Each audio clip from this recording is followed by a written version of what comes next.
आज आले होते वर्धेवरून आई बाबा. आणि आई आल्या थोड्या लवकर, त्यांना हॉस्पिटलचं वगैरे काम होतं आणि बाबाचं नुकतेच आले होते आणि त्यांना खूप लेट झालं होतं म्हणून ते लेट बसले होते याच्यासोबत गप्पा करत. आणि आई झोपायला गेल्या कारण त्या खूप थकल्या होत्या.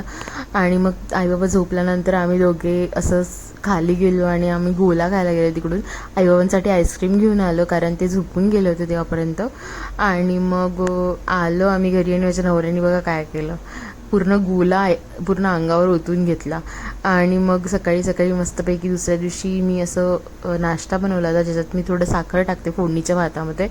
तुम्ही टाकता का मला नक्कीच सांगा. आणि मग आम्ही बाहेर गेलो, ताईंना थोडी शॉपिंग करायची होती. त्यांची शॉपिंग वगैरे झाली आणि घरी येऊन जेवण वगैरे केलं. आणि मग त्यांचे ते सामान बघून घेत होते तेव्हापर्यंत मग मी मस्तपैकी त्यांच्यासाठी चहा ठेवला. चहा वगैरे झाला आणि चहा करता करता मला लक्षातच नाही की मी साखर टाकली की नाही. मग मी चहामध्ये चहा ओतून तर घेतलं कपामध्ये, पण मग माझं लक्षात आलं अरे आपण साखर टाकली की नाही. मग टेस्ट केल्यावर माहीत पडलं की साखर टाकलीच नव्हती.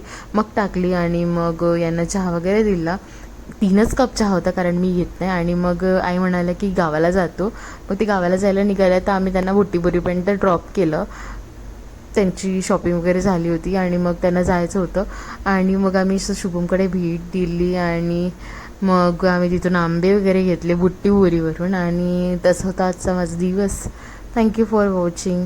आम्ही येता येता गोलाही खाल्ला. आम्हाला गोला खूप आवडते. तुम्ही खाता का? बाय.